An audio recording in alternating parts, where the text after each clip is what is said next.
DM is preparing his attack for next turn. Touch the creature, cast Banish, and it disappears into thin air. The battle is won in less than a minute. DM looks at me with "I'm going to kill you" face. Minutes later, another fight begins with strong enemies and cloakers. Knocked twice with shattered armor. I'm proud that I read the sheet and had fun that night. Thanks, DM. Hey, what's up, I'm SkyDieRay and welcome to another DnDGreentext video. How are you guys doing? Having a wonderful day today. Before jumping into the video, just take a moment, remember to be careful around mind goblins. And yeah, with that being said, I hope you enjoy. But before we go into the video, a quick word from today's sponsor, which is actually myself.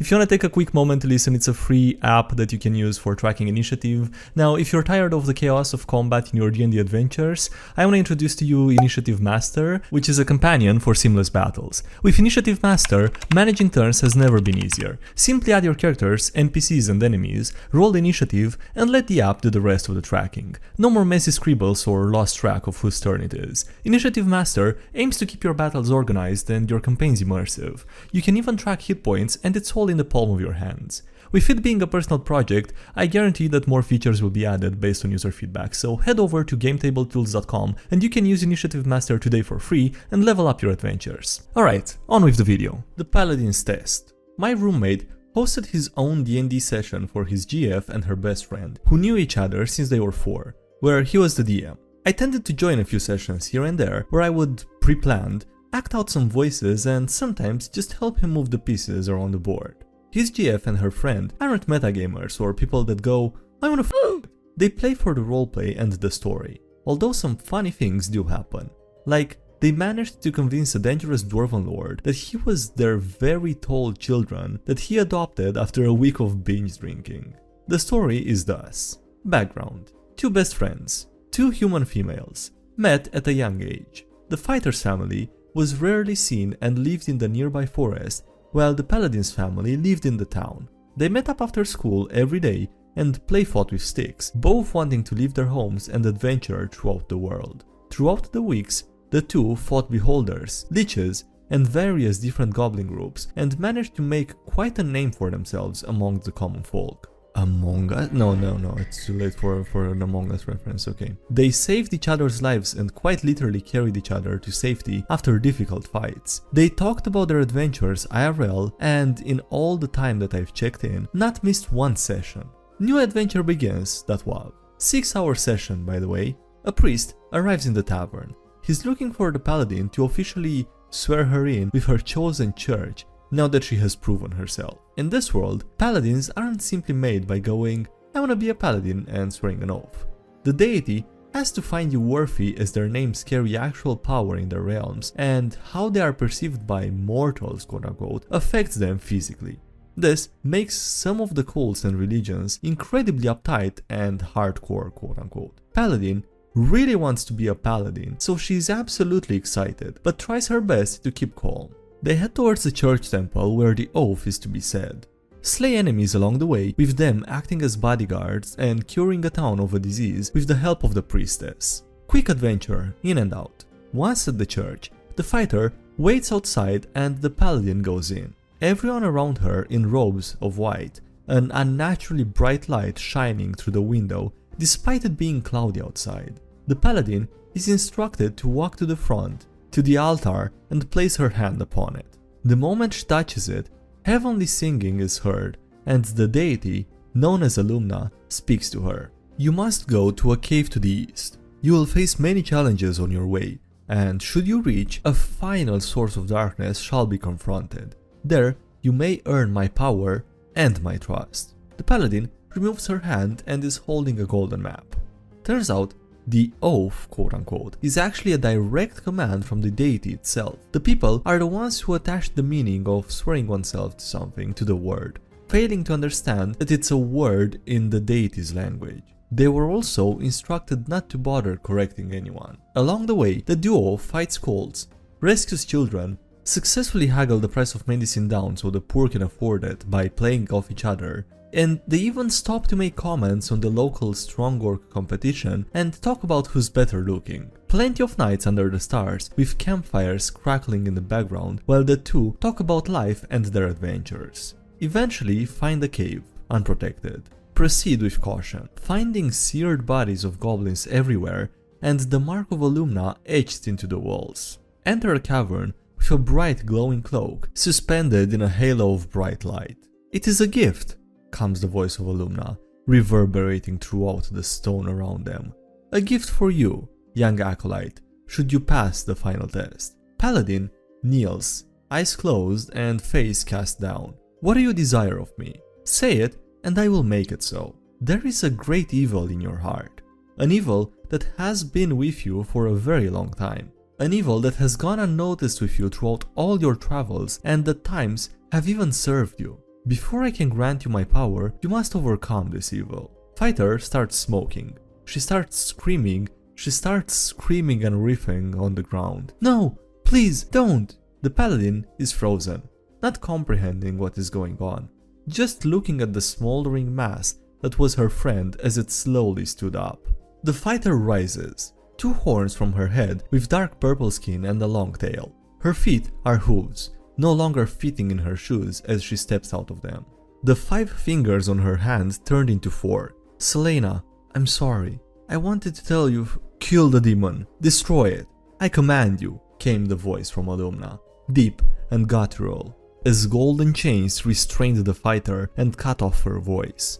Both players were shocked when the DM said this. He motioned his hands to his GF, the paladin, for her to continue. The paladin turned to the floating cloak and said, "She's my friend. She has helped others. She's not evil. She has not Silence. You are mine, are you not? You wish to share in my power, in my ways, and to be a bearer of all that I stand for. You wish to use my power to protect others from evil? That thing is evil. Destroy it," came the booming voice from all around them. The paladin stood still, motionless. This was all she ever worked towards. The DM describes the glowing of the light from the cloak, creating a rainbow filled with moving pictures showing images of horror, showing scenes of battle and murder, decapitation, torture, and death, all perpetrated by other demons. With tears in her eyes, the paladin turned away from the cloak and said, "I choose to look at the actions of others,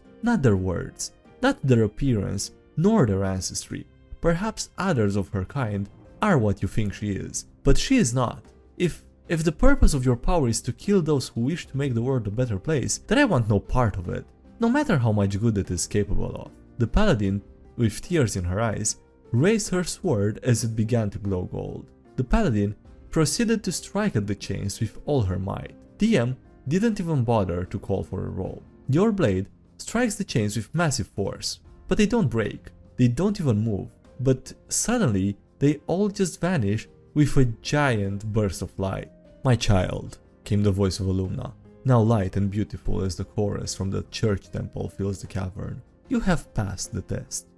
What? Came the astonished reply. I was unsure if it was the player or the character's reaction, but the DM went along with it anyway. The final test was not to destroy your friend. It was not to destroy a demon, but to do what is right, to be able to look past the most dangerous evil of all, the evil of trust, and to be able to decide for oneself. The final test to all my paladins is for them to understand that I, despite my great power, am not all-knowing.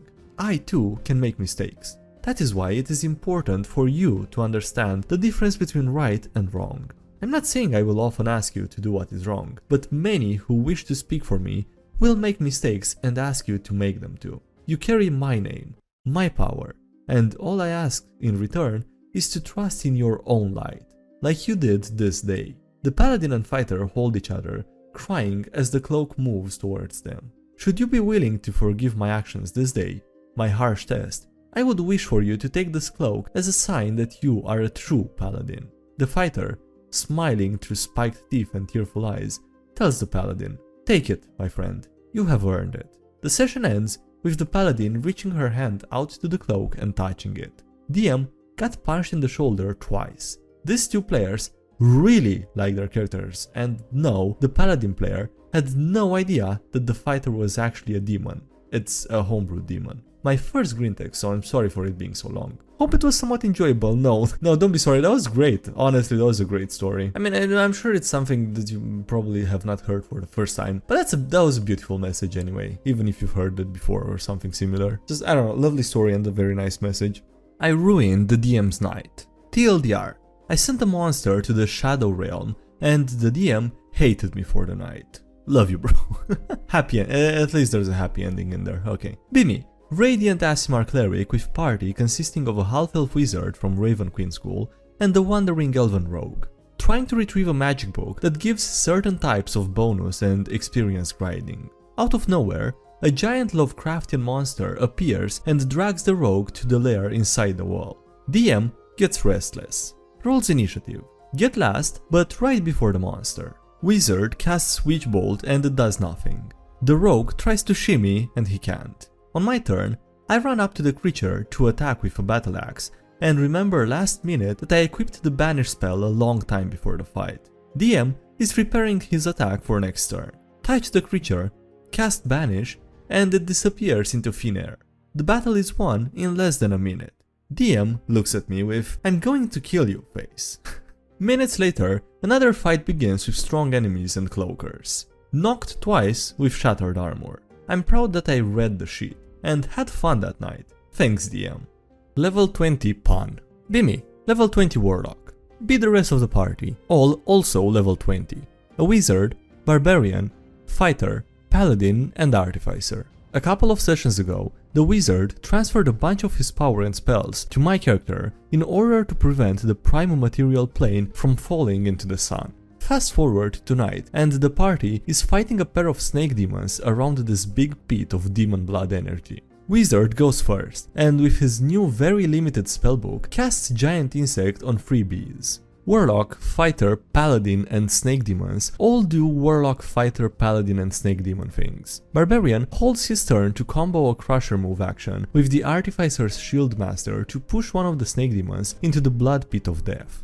They both crit. Snake Boy is barely holding onto the rail by his tail and it's the wizard's turn at the top of the new round. Paladin asks if the wizard still has Big B's hand to give it one final push. Wizard grimaces and shakes his hand. I say he might not have Big B's hand, but he does have Big B's hand. Silence. Snake Boy slithers off the rail and attacks my character 7 times. 6 arms and the tail. With him targeting me, the real DPS characters are able to mop up. As we're trying to escape from this demon city, the DM ends the session by saying that we run into a guy called Grazed who should hopefully be a quick fight next week. No more saliva stew for my party. Be me, Chandris, Lizardfolk druid. Be not me, rest of the party. Classes are irrelevant except for a paladin. Just finished clearing a cobbled den that housed the Red Dragon Queen chambers deep in the mountain. Everything turned out great. We even talked things out with her and got us a friendly ending to things, surprisingly. Have a bag of holding filled to top with cobbled chopped limbs. Like hell she's gonna throw so much meat away. She doesn't waste any food. Have been cooking for the party since the beginning of the campaign. Make some cobbled stew. Serve it to the party to relax and celebrate. Roll for taste. 13 out of 20. Not the best, but good enough. While finishing dinner, some argument between other PCs due to how the situation was handled. One PC gets up and leaves. Everyone continues with their meal. Chandris gets up, picks up the half-eaten stew, and tosses it back in the pod. Like hell she's gonna throw so much meat away. She doesn't waste any food. Everyone is disgusted by this. Chandris is confused. Everyone tells her how it's unhygienic and gross. That face when she tells everyone this is how she's been serving food since the beginning of the campaign. That face when they realize this is the same stew from always, but with cobbled and saliva on it. Everyone gags. Don't worry guys, I'll handle this, says the paladin. Casts Purify Food and Drink on the stew. Looks the same. Takes a taste, and rolls for flavor and gets a 3 out of 20. Nearly throws up. The saliva is what made it taste remotely good, says the DM jokingly. Chandris is now banned from the kitchen. Chandris is sad. Feels bad. She misses the party enjoying her meals. Several months and levels later, get a new feat. Was gonna use it for power gaming, but she gets the chef feat. Learned from mistakes. Practice for a lot of months. She's allowed in the kitchen again. Happy lizard noises. I think it's deserved. Honestly, I think it's deserved to go back in the game. Just don't do the saliva thing again, which apparently the party hates. It's not that bad, honestly, but anyway. On that note, that's been for today's video, so thank you so much for watching, I hope you enjoyed. Don't forget to leave a like if you did and subscribe if you haven't already. Also, thank you to everyone supporting the channel on Patreon, as well as on YouTube. I appreciate it a lot, so thanks so much for those. Links below if you want to check them out, as links to the social media, subreddit, Discord, anything else. And yeah, that's it. Thanks again for watching, and I'll see you next time. Have a great day, bye.